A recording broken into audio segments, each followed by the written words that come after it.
Hello, everyone, and welcome to today's Cybersecurity Insiders webinar, where we will be discussing the fears, hopes, and plans for AI in cybersecurity, and diving into some of the interesting results from a recent survey on AI and cybersecurity.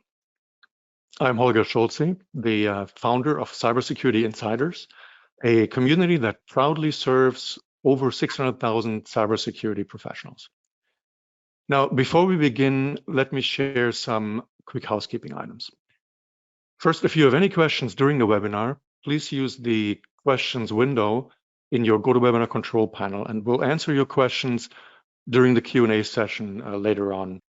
And additional materials are available for download in the handout section, including the recent 2023 AI cybersecurity survey report that we'll be discussing today in detail. All right, let's get started.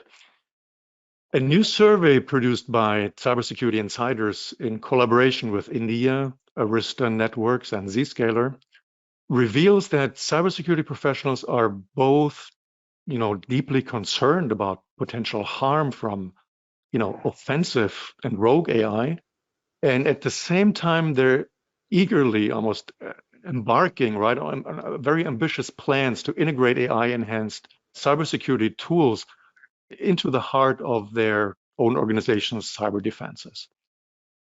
Now, first, I would like to express my thanks to NDR, Arista Networks, and Zscaler for supporting this important research and your invaluable contribution to the insights that we're going to discuss today. Without further ado, now it is my pleasure to welcome our panel of industry-leading AI experts from Zscaler, Arista Networks, and NDR to present and discuss the surprising and sometimes seemingly contradictory, hopes and fears and plans for AI and cybersecurity that were revealed by the survey. And first, it is my pleasure to introduce Laura Wilbur. And Laura will be our moderator for today's panel discussion. She's a senior industry analyst at NDR. And welcome, Laura. The floor is yours. Thank you very much. Appreciate it. And thank you for hosting us. And thank you for undertaking this important project with us. And if we could, I'm going to take just a moment to introduce our expert panelists. I'm really thrilled to have them here. This is a subject kind of near and dear to my heart, going back a long way in AI machine learning, particularly natural language processing. So I'm excited to be talking about this topic, and especially with this amazing panel. So first up, we have Gary, who is the head of threat intelligence, threat research, threat detection at Arista Networks. Amin, who's sitting here next to me, who's the NDR VP of R&D in the traffic intelligence. And then we have two esteemed colleagues, friends from Zscaler, Hanchen Zhang, who's principal data scientist, and Rick Shang, who's senior manager machine learning engineering. All right, so we're going to go through now our survey results. I'm going to present them quickly. They're kind of naturally falling into three thematic categories: fears, hopes, and plans. So I'm going to present the results of the survey for each section, and then we're going to stop and do a panel discussion. And then at the end, we'll do a Q&A session. So please be sure and get your questions in. If we run short on time, I promise we will have a follow-up in which we will address the top questions we didn't get to in the webinar. So stay tuned for that. Now, let's look first at a logical question. What do you expect in the near future to be the type of attacks that are made more dangerous by AI? Coming in at number one was phishing attacks, followed by social engineering, malware attacks, and closely behind that, identity, authentication, and fraud. Next thing we asked, in the race between offensive AI and defensive AI, a large majority, 62%, expect offensive AI to outpace defensive AI. Only 10% were placing their bets on defensive AI, and 28% were not sure.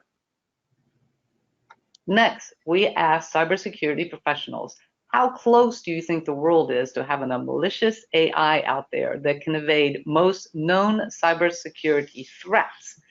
And a really surprising 76% are somewhat, think we are somewhat close to very close sometime in the next few years to having some sort of AI that can outpace, that can outwit all our known defenses. In fact, a quarter think that, a little bit over 26%, think we are very close to such a situation. In fact, if we maybe right now have a malicious AI out there already that can evade most of our defenses. Next, we asked about rogue AI. Are you concerned about rogue AI, defined as an application that becomes fully autonomous and behaves dangerously?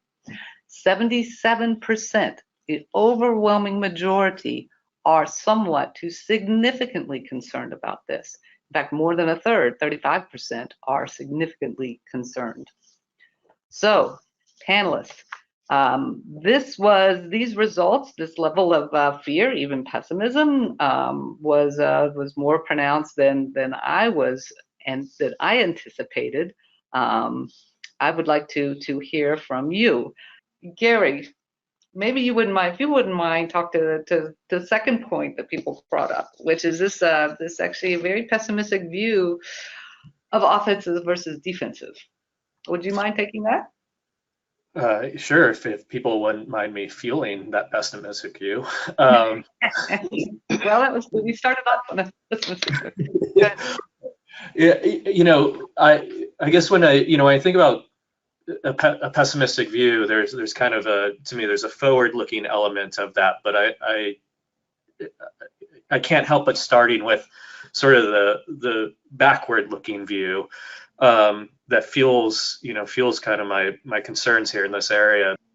But if you're very familiar with generative AI, OpenAI, ChatGPT, and the other types of tools, you can't really go in there and ask them to develop exploits for you, right? It's going to come back and say, sorry, I don't do that. And so the prompt engineering that we're seeing in the underground is just phenomenal. And sort of a little funny story is, we have some data scientists that are Google Tech Top kind of data scientists, and I went to one where somebody was helping me with a prompt, and I kind of showed it to him, and he was like, wow, this is some really smart technique there. I haven't seen this done before. I haven't seen this anywhere else. I'm laughing. I'm like, oh no, I wasn't the smart one on this one. I learned that from the dark web. I learned that from the hackers, like these kind of techniques to prompt these models to produce things that that they're not supposed to be producing. And so, so we have this, kind of the point there is a lot of the pessimism that I hear about is very future-looking theoretical. And, one thing I would want to really enforce for people is this is not a theoretical problem. Like, this is a today, really yesterday. This has been happening for a while. But if we do look forward, that's where things get a little more scary for me. And so, we kind of step back and say, well, why is generative AI so revolutionary in the first place?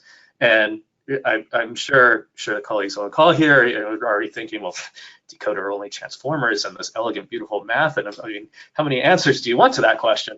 But if we step back and kind of generalize it more, we know that generative AI is not general AI, right? It's not like the sentient kind of being, but what's fascinating to see is when you watch people interact with it. And I'm sure everybody here, all of us on the call, everybody listening, we've done it. We've seen our colleagues do it. Like, when you see people interact with it, they interact with it like it is general intelligence, right? Like, we get really childlike with it, which is another way of describing that might be we become really unguarded with it, which may be another way of describing it is that we become exploitable. Now, what they're predicting for the next step is what's called planning. And you might think, well, wait a minute, I use ChatGPT to plan my vacations and stuff. It already does planning now. And no, this is different. This is a very iterative, being able to interact with other systems, sort of come up with your trip plans, make phone calls based on, setup plans, based on the feedback it gets, set up alternative plans, look into other systems, like really kind of iterate and make steps and make changes to actions in the future based on what it learned in the past in a totally different way than what we're doing right now. And so you combine all of this, right? And you think about the way, that Rex and Hunter were talking about, phishing, and it's still you have a human in the middle who's kind of a go-between. Well, now you'll be able to scale that in some pretty, I think, ways that we are really far behind on thinking about how to deal with. And they're predicting planning AI probably in about 5 years from now. So, short story here, very long story made short. I think the pessimism is warranted in this case. So thanks, Gary. That is very interesting and very, very sober. And when you talk about this planning AI, that's maybe 5 years out. I don't know if we're crossing the line into, again, this idea of rogue AI, which is a tremendous concern out there amongst the community. And the question was very brief and not, didn't go into a big definition, but I think most people probably had in mind this idea maybe of artificial general intelligence, where some people will say we're a long, long, long way off, and other people will say we may be evolving towards that right now as we speak. Do you think, Gary, that some of what that fear? Do you think some of this fear is around this idea of general AI? So I promise. Or is it just more where we are right now is scary enough? That's it. I was going to say, I promised up front not to be soapboxy in the very first question. Boy, I failed that one. So on this one, I'll be quicker. Of course, rogue AI, AGI threat. I don't discount that or discredit it. But to me, it's a much further problem out. I don't think planning AI gets us there. And so in short, I think we have some really big problems on our hands already. We haven't seen the discussion on them really. We're already there. That stuff's going to get worse. And to me, the rogue AI argument is a bit of a distraction from what we really need to be focused on right now. Yeah, I think we definitely have our plates full as it is right now. What do you think of that idea of this fear around rogue AI? I think the fear is warranted, but maybe more so in the sense of poor design and poor quality data set that cause AI to act dangerously in an unpredictable way. I think it's related to this. I'm a bit concerned about how we seem to be magnifying a long-standing, GIGO issue, garbage in, garbage out, on a large scale. The replication of this GIGO could potentially lead to perilous outcomes, and that's why the quality of the data set used to train AI-powered system can significantly impact the performance, accuracy, fairness, and also generalizability of the AI-powered system. So that's why we think, and I think colleagues here would agree on this, that it is essential to carefully curate high-quality data sets to develop a reliable and unbiased AI system in order to eliminate any risk of dangerous unpredictability leading to this kind of rogue AI. Yeah. So some of the danger comes from either bad data or bad algorithms. Do you guys agree as well that part of it may just be people programming AI in a way, developing models that just that are poorly designed, that behave badly, not out of nefarious, but just sort of bad instructions, bad materials? Yeah, I mean, you're pushing some buttons for me, Laura, and I'm biting my tongue, and so I'll try to summarize and say, look, we got AI developers writing open letters about the threat of AI, and then going to Capitol Hill and giving congressional testimony about, hey, it's fine, we can self-regulate. That's what we need to be afraid of, in my opinion. Is what we're hitting on here is track record of self-regulation, and this is a pretty serious threat. Yes, and so yeah, I was thinking back when you had mentioned that about it going into and talking about the regulation of Eliezer, his Yudkowsky, when he said, I'll find the quote, that if we held anything in the nascent field of general intelligence to the lesser standard of engineering rigor that we applied to a bridge meant to carry a couple of thousand cars, the entire field would be shut down tomorrow. Now, do you think that's fair? Do you think that's going too far in terms of the amount of rigor, or is it more? Are you seeing regulation as being something that's more needed, more so than internal self-discipline? Oh yeah, yeah. I mean, absolutely. There's so many facets to this. Like, first of all, I think it was in Brenner made the quote, if I remember right, about like when it comes to getting this one right, we don't have climate change scale of time to deal with this. And you look at how we've dealt with that subject, right? And not to bring in all kinds of hot button topics now, but these are very equal sort of topics in their severity and opinions on it, right? Maybe I can kick in. So yeah, obviously, like regulations are very important because this is a new thing, it's an emerging thing. I think it will take time for authority to come up, regulations or laws to catch up. But like for the organizations, like for like AI practitioner, we are also responsible to develop, some ethical AI or responsible AI to make sure our system are not biased. There are lots of like this kind of bias in our data, in our system, because like garbage data in, garbage data out, and this kind of thing is very hard compared to, let's say, traditional engineering. So we spend a lot of like I think more than 50% of our efforts is putting on the QA of our AI system. And this QA is not like a traditional software engineering. You can easily design some test suites and you can look at the coverage rate and the pass rate, and you say, okay, our product is ready to roll out. That's not the same case for AI. Your AI is a lot of, check the data quality, check the model, any kind of behavior, unpredictable behavior, and also check the deployment, any kind of vulnerabilities at the deployment level. All these aspects are very new, and I don't think there is any kind of quite agreed standard out there, or like I think we are still working on that across different organizations. But I would say yes, this is important. We are waiting for some guidelines from authority to set up some North Star we can follow. But as as a very kind of active member of this arena, we also want to contribute back to set up something. Okay, this is our, for example, we like as a scaler, this is what we set up. Maybe this is also useful for other vendors, right? I think at the end of the day, this is a very collaborative process.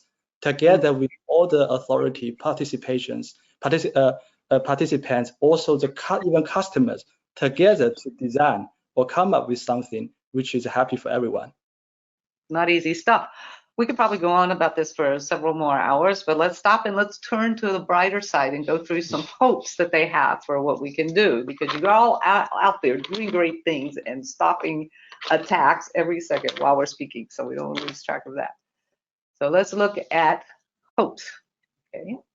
So when we ask what are some of the areas that you most hope, some specific benefits you'd like to see, all right? Improve better threat detection, that came in number one. The next one, the improved vulnerability management, that the full question actually mentioned vulnerability assessment and predictive analysis, which is interesting, doing more prediction of where there's going to be problems. And then some things related to security operations, accelerated response time, improved defense scale, etc., improved global visibility. I mean, that's what we do. Yes. And again, more lower false positives and automation to help with some of the talent shortage. Now, the next, when we ask what sort of cybersecurity domains would be made stronger by AI, Number one, intrusion detection and prevention. Then after that, app security, security ops, data security, and IAM. So some of these same areas where they feel like we're going to get hit the most, there are also areas where they expect defensive AI to have some good capabilities. So interesting. Next, in terms of promising AI ML technologies, deep learning. People are hoping out there you'll come up with some deep learning to help detect malware and encrypted traffic. Natural language processing, using it for defense against phishing as it's being used on the offense side. So some fight fire with fire. Number three, transfer learning. Interesting. Of course, transfer learning is one of those things that belongs to the domain of general artificial intelligence. So maybe they're seeing there's our friendly AI going to step in and help perhaps with adaptation to new threat landscapes. So that is your top three. Success metrics. How are you going to measure whether what you're doing is working? And I found this one interesting. Hopefully we can talk about that for a moment, but what came in number one was cost savings. After that, faster response time, reduced false positives, and fewer security incidents. Now, let's go through and talk a little bit on the hope side. Now, thinking through some of these advancements that people were hoping, some areas where you'd make some improvement, just in general, what are some things you can share that you guys are doing right now that's making a positive difference with AI for your customers as we speak?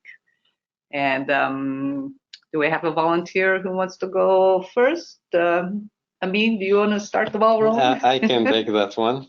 So yes, the respondents identified intrusion detection and prevention as the domain that they think will most benefit from AI.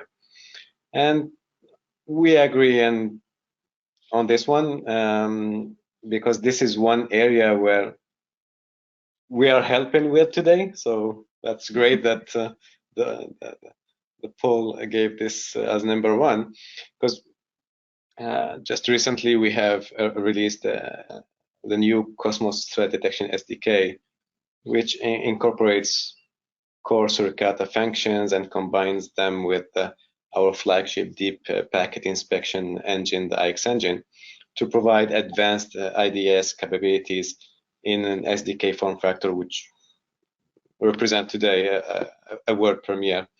And we all know that there is and there will be a ton of innovation around AI-powered threat detection system to let's say fill the gap from what the signature-based kind of detection can do. AI will complement this for all, this zero-day type of for the 0 days. Yeah, we will need such models and such AI to complement this, and that will analyze. This AI will analyze this vast amounts of network data, learn from historical data, and continuously adapt to identify anomalies on potential security threats.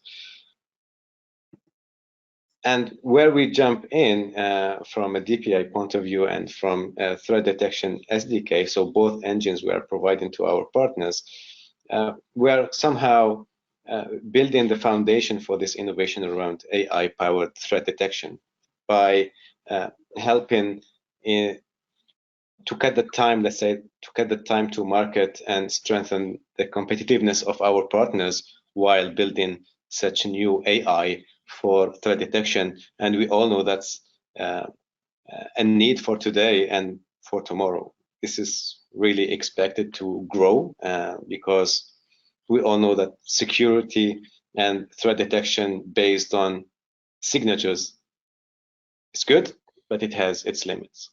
Mm-hmm. Especially in an AI world. Great, thank you, thanks. And now maybe Rex? Sure, sounds good. So I just wanted to mention that, we're all here practicing, partitioning, like AI and ML, but we obviously, want to leave no stones unturned, right? We're leveraging AI and non-AI techniques to lower the risk of these, advanced threats that is related to AI. So, I mean, like I can talk about some of the more specific things. As Zscaler will introduce ML AI URL categories. Okay, these can be used to block access or extending these sort of caution-based access so that we can coach user, be on the lookout, be on this risk of these generative AI tools.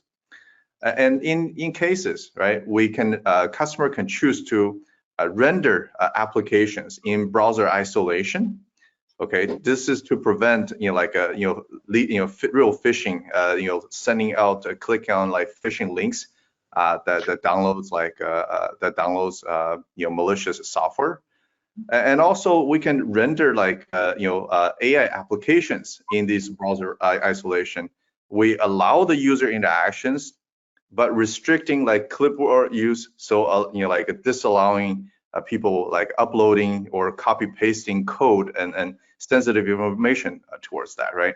So I touched up a little bit on the DLP part of it, and I think there's more DLP that can be used to avoid leakages of any kind of like sensitive data that is that can be uploaded. And obviously, nowadays, the vulnerabilities of the data leakage is not just limited to text. We needed to have multimodal DLP, and this, so that speech, image, videos, and beyond, those type of information can be protected. So these things are already available. And also behind the scene, we're leveraging like AI ML to enhance the safety, right? So we treat AI as a force multiplier for the security IT experts. We built ChatGPT-like large language model as a co-pilot to help explore and hunt for threats, with greater efficiency. Now that you can go through a lot more data and a lot easier identifying these issues. And also to keep up with ever sophisticated text. We mentioned about Worm GPT, the use of that, generating new malicious, software, right? We're also leveraging AI on the defensive side, obviously, to work on, dealing with phishing detection, these sort of business email compromise detection, as well as like bot detection. So bot related to the malware that were generated by these generative AI methods. So thousands of like malicious host names they were detected by our AI and ML mechanism, and including varieties like Cobalt Strike, Quackbot, Agent Tesla, and so forth. Okay, and one more thing I wanted to mention is that so with this use of ML AI, so far I mentioned about the detection side of it, right? So we are advancing into the prediction side. So this gives our security team the time and the chance to deal with all of these advanced threats. Okay, Han-Chen? Yeah, so maybe I can bring up a real-world example about maybe around the efficient and effective SecOp.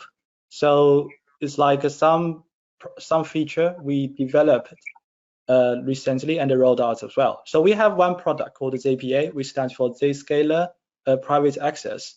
So one feature of ZPA offers allows organizations to segment their applications based on policies.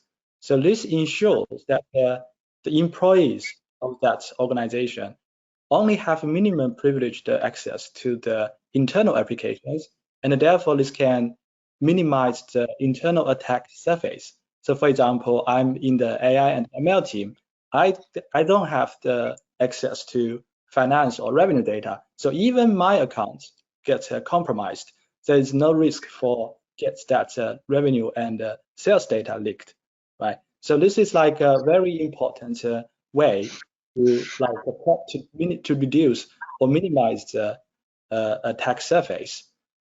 But in reality, doing that is not very trivial. You can imagine some of our clients, like Fortune 500 companies, they have tens of thousands of employees, and with hundreds of thousands, even millions of applications.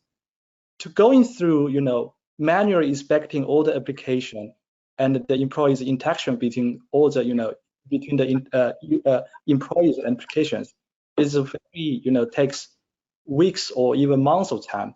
Sometimes even like prohibitively expensive, because this is also not a static thing, because there will be always like a new teams gets created, new employees join the company, and there is some applications gets deprecated, and a new group of applications gets launched. All this kind of thing is, basically it's impossible to maintain and keep updating this manually. So we leveraging AI to do that. So with our our ML-based intelligence application segment can automatically identify application segments and put the right zero trust access policies on them. So the model does this by continually starting and running different signals of the applications. For example, like their user access patterns, engagement patterns, and what kind of port numbers they are using, what protocol these applications have. So in this way, we have a very all comprehensive kind of view of different applications and group them together and then present to the the security team of the companies. So for them, things will be very light. Just click a few buttons to approve or deny a few suggested policies. We work on this new features on customers, and many of them has witnessed a significant reduction in the number of exposed internal applications, and at the same time, their labor cost to maintaining this. Yeah, so this is some of, I think, very impressive things we have witnessed in terms of improving the customer efficiency and effectiveness at the same time. Yeah, that's really fantastic, and that's a very good point. Using the AI, particularly for microsegmentation and everything that you guys do around zero trust and the browser isolation is, I think, in response to some of the pessimism, I don't know that everybody really deeply appreciates how the amazing innovation going on around reducing risk, reducing attack surface, so that at least if something there does happen, and we have to assume it will, with offensive AI, that you can stop that. And also fighting fire with fire, turning a LLM and a GPT, using it for the defense side. So that's beautiful. And Gary, cool things you guys have out there. Yeah, Laura, it's funny you mentioned the pessimism side of things, because as I was sitting here listening to everybody, I realized, boy, I sure did sound pessimistic about AI in general up to this point. But I echo what everybody said. I am also a huge advocate of AI too, and for all the reasons we use it. And so it's very high level. We use it to identify devices. Just based on raw traffic, we're identifying devices. We're classifying devices. We're, based on the fingerprints of these devices that we derive from data science, we can, watch these devices move between networks, and we know that, even in the absence of log data or other information, just based on the behaviors of the devices, we know it's device A, and it moved, from this network to that network, or whatever the case is. Profile the behavior of devices, as I mentioned even earlier, kind of using AI/ML for identifying behaviors and uncommon behaviors and applications and all of these things. And so it all comes together.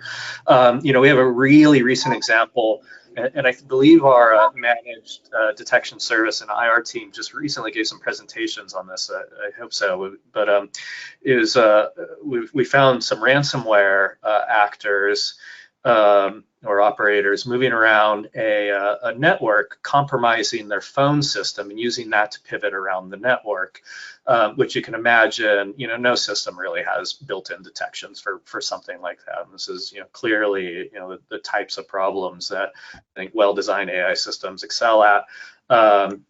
Countless cases of unannounced red team audits, and the types of red teams that are using their own bespoke, custom developed tools to simulate very targeted APT type attacks.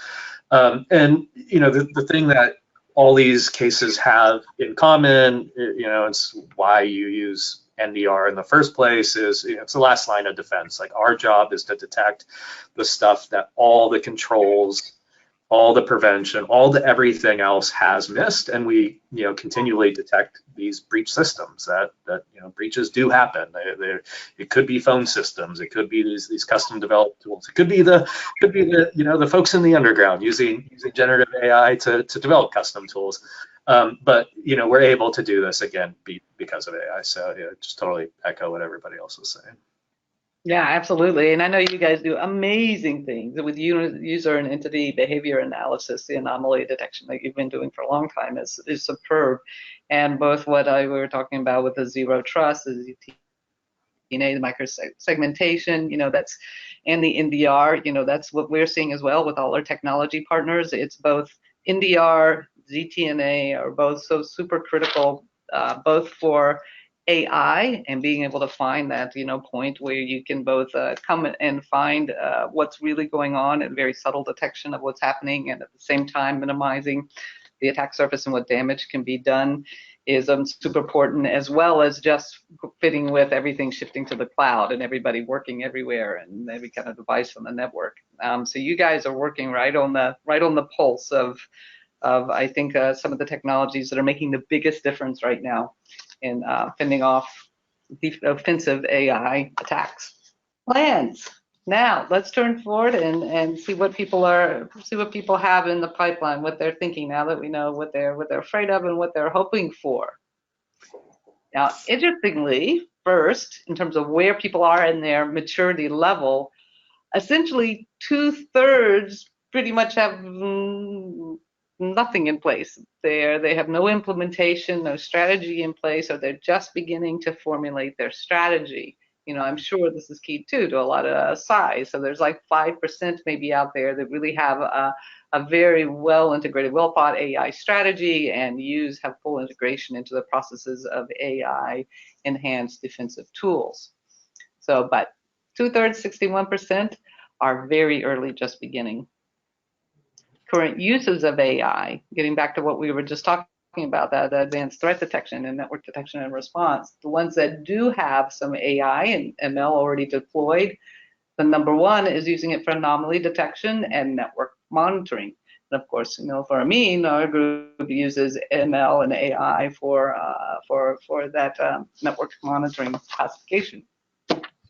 Malware identification comes in next, and then threat intelligence analysis and prediction, user behavior analysis, and vulnerability management. So that's a good echo. So they are at least, they're adopting the tools right now that I think are really critical in making a difference at this first wave of AI attack front that we're facing.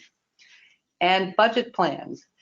Right now, 24 a quarter have no % of their budget that's earmarked specifically for AI enhanced tools, 28% under 10%, and then we have 35%, 10 to 25%. So we have, a good over 50% that have nothing or under 10% at present. But over the next couple of years, the majority see 68% plan an increase here, only 6% plan a decrease. And for all we know, they may be people that are spending a lot. So people are planning on going from no spending to significant spending. And then to reiterate, what that conveys in terms of the budget priority is most of them say, 74%, that AI is actually, even though they may be nowhere in their journey right at this moment, that it's a medium to a top priority for their organization. And they think the impact on cybersecurity is going to be enormous. There's going to be a major increase, 61% concur that there's going to be a major impact on the industry. So the next, in terms of what's holding them back from developing some of their plans, number one, mentioning concerns about data privacy and security is always there with any kind of change. Not being completely sure about the effectiveness of AI, and this is where I think in the industry we can talk more about some of the innovations and the things that we're doing right now to make that impact. Regulatory and legal constraints. And I'm actually not sure how much of that is the constraints or feeling like they need more regulatory and legal guidance and help. Lack of skills and expertise and limited tech understanding. So these are the things they want to address that I think would help their organization further along on their journey. So on the plans, Now, the takeaway from that is that everybody is very early in terms of adopting tools, dedicating their budget, having a plan, and they, at the same time, they really want to go fast, putting the budget in. They think it's hugely important. So they're kind of trying to go from 0 to 60. So I was wondering if you guys had just some advice, some things to keep in mind as they're trying to close that gap. Does anybody want to go first? I will point out if not. I can go first. Okay. Yes. So yeah, I think yeah, we have like a lot of sharings and learnings at Scalar about adopting AI. So I think most out of all the factors, I think one thing is very important is like embracing AI in cybersecurity or actually in any technical verticals is a holistic strategy, and it needs a very strong support and commitment from top leadership. So at today's Scalar, we are very lucky, like our CEO and all other executive officers, they all have this kind of mindset, like from legal, from infrastructure, data, even PR, all the surrounding of like a functional departments, they have already kind of already prepared mentally to embrace AI. Because no doubt, like AI would be the #1 transformative technology in cybersecurity. However, its successful integration necessitates a cultural shift and a top-down approach. Leaders must champion AI adoption, drive these culture changes, allocate resources, and build a good infrastructure for the AI implementations. Why I say infrastructure is not only necessary technical infrastructure, it also includes like legal and privacy and data management. All this kind of aspects should be covered. And at the same time, organizations should also ensure that all the cybersecurity research team get decent training and the tools to leverage the state-of-the-art tools in their day-to-day work, like invest in this talent and education as well. Fantastic. Thanks. And Amin? Yeah. Yes, I totally agree with what the colleague have said on on this topic, on how we can advise, and I agree that we need to convince, let's say, decision makers to believe in AI without selling like AI as being a magical thing that will solve all the problems. We need to keep realistic and pragmatic in let's say evangelizing such technology. And as we are partner to technology solution providers, and many of them are likewise seeking to close big gaps fast in terms of AI. The first advice I would give is that we need to remember that great AI solution, and I will emphasize once again the importance of data and data set in every AI project. And we need to remember that great AI solution begins with high quality data.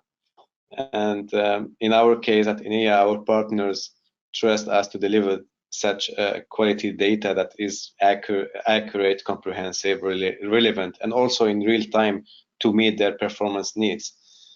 And we see that our partners are making amazing thing with this data we provide.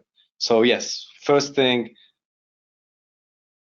put a lot of effort in curating your data or choosing the right partner to provide you with this data on which you will build your AI initiatives. Very good. Excellent. Thanks. And Gary?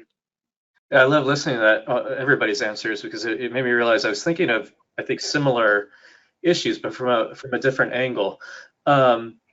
So I guess given that the vast majority of respondents are so early in the cycle, either haven't started and get ready to start or have barely started, it makes me think to the beginning of the journeys I saw along the path of doing the same things of AI.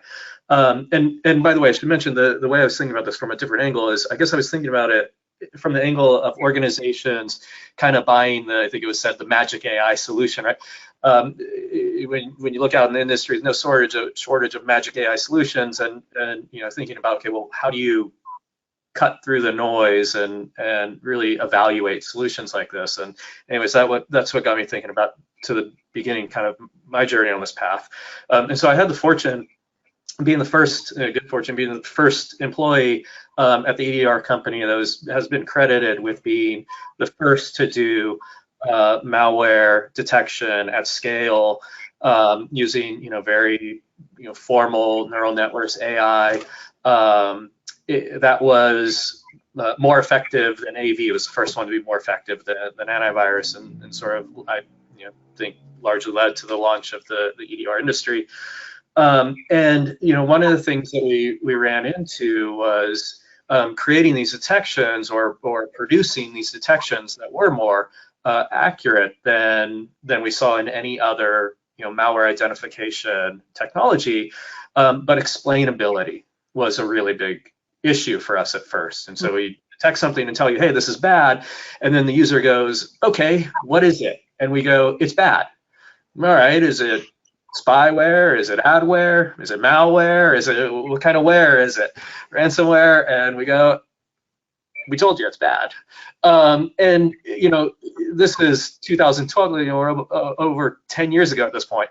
And I look around the industry and I look around, sort of these quote unquote market leading solutions, and we still see the same thing. It still exists today. And so as you look at solutions, if you're not, I think we were kind of talking about this from the angle of building your own, but if you're buying solutions, and this applies if you're building them too, explainability matters enormously, because that dictates how effective you're going to be using the tool. If you're getting detections and you don't know what they are, that just creates an enormous additional workload that you didn't have before, because at least before you knew, hey, this was Cobalt Strike, or hey, this was Crackbot, or whatever the case is. And so explainability, which is really, I'm sort of implying labels there, but it's understanding how decisions are made in the model, right? And so that, because there's going to be somebody sitting there that gets the alert and ultimately has to make a decision, am I going to take action on this or not? Because we're getting alerts, from all over the place. And so explainability is critical for them being able to make a decision on taking action or not. And what we see in production is when explainability is poor, whether the alert is true or false, action isn't taken on it. So explainability, very critical. And the other piece is transparency. And people brought this up already. I think Hansha, you mentioned this, and it really resonated for me. But really being able to understand how that's your accent that you brought up too. Now that I think about, but you'll be able to understand how the models are made, how the models were made, and if you're working with partners or vendors, they should be able to go into detail on this with you. It's not getting into the secret sauce. There's other secret sauce that they can certainly protect, but really being able to convey to you how ultimately accurate those models are. That's what this really starts to get into. And that's what's going to dictate really how effective the platform or technology is. So ultimately, explainability, transparency to me are two of the biggest that I've encountered as landmines or pitfalls at the very beginning of this journey in the industry that I still see very pervasive as issues in the industry today. And fantastic. Those are all such excellent points for everybody in terms of, looking from top leadership and having the investment there. So many of the things you talked about, for the customers could do in their own organization is what I think everybody should be looking for themselves in terms of their partners, customers, way to join, to judge them as well. And that the model, I've told you before, Gary, what you guys do with the white box approach to your models, and what you're doing too at Zscaler is it really builds a lot of trust, and I think that's really critical. I think there's so much going on, there's so much concern, there's so much confusion, that having really open and honest and trustworthy partners matter. You know, you guys were a little bit worried, were we being too pessimistic?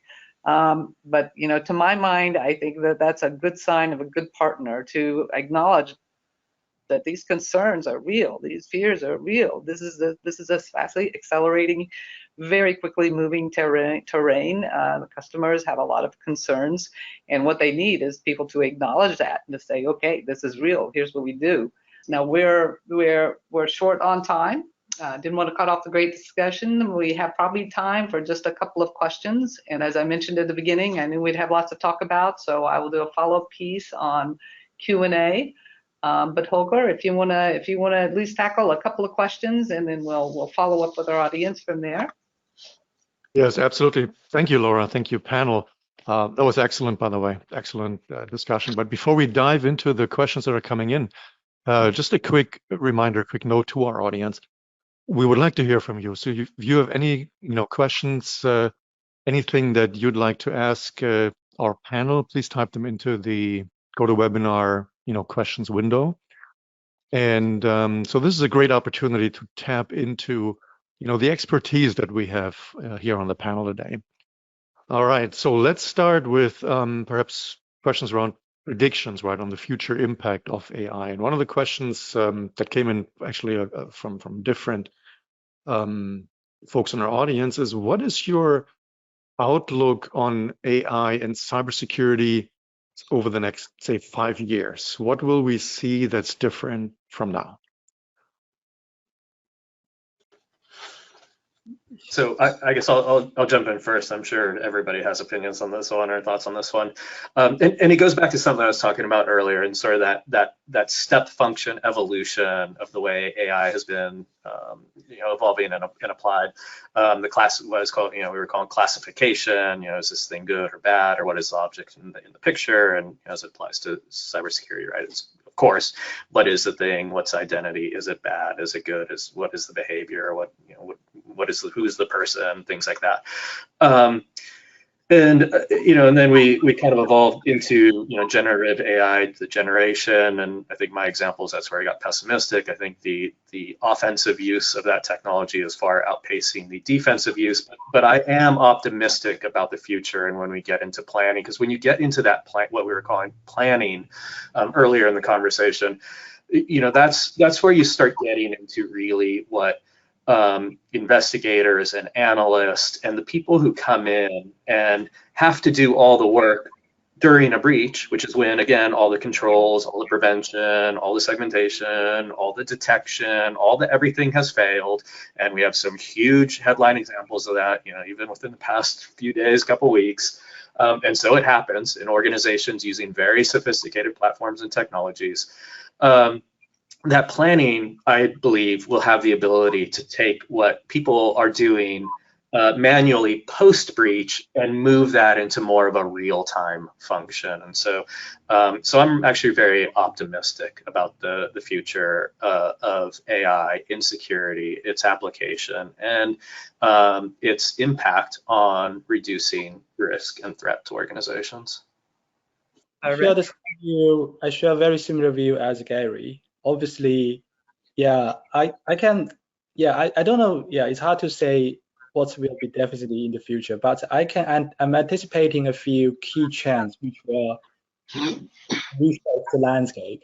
So definitely, from the attacker side and the defender side, both sides will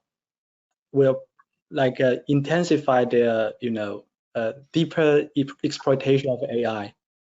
Like Aurora, like a fight fire with fires, right? With this, the arm race between both sides will intensify, with both sides leveraging AI to develop new attack methods and also the countermeasures, right? And this will increase to, I don't know, there were some novel AI generated attacks, but at the same time, it will also trigger or simulate the increased usage of AI for training and testing the robustness of the security system, right? Another thing in my mind is about, I think this one is it's very pioneering now, but I think it will be more prevalent. It's about privacy preserving AI solutions. So this is, this is very popular, I think, in the wearable devices at the moment, like your Apple Watch and other kind of gears for your fitness training. And as the concern of the data privacy and the security continue to grow, there will be great emphasis on deploying privacy-preserving AI solutions for the cybersecurity applications. So it's not only for the personal wearable devices, but also for the cybersecurity applications. Techniques such as federated learning, also like secure multi-party computation and differential privacy. These pioneering concepts will be much more prevalent in cybersecurity area. These tools enables organizations to leverage more users' data without compromising data privacy. And it's also, will possibly promote the collaboration between different organizations to train, joint AI models by sharing their threat intelligence without exposing proprietary data. All right, very good. Let's see. So the next question is about the impact on cybersecurity jobs, AI's impact on cybersecurity jobs. And the question is, how much do you make of the threat that AI could take security analyst jobs? Is this a real concern? I'm so curious to see what everybody's opinion on this is, but mine is, if you're a tier 1 analyst, you should be spending every bit of your free time either doing whatever you can to become a tier 3 analyst or figuring out what your next career is going to be.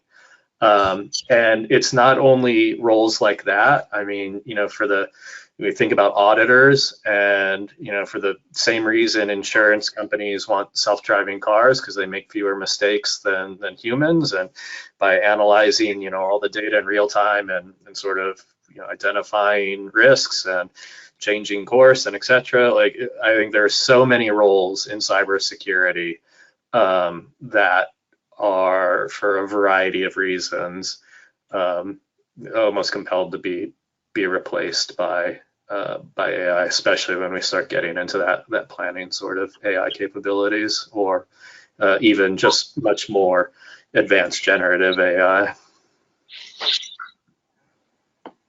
Gonna do a quick follow-up questions. What's your time frame prediction on that? Are we looking at a year, 2 years out, longer term?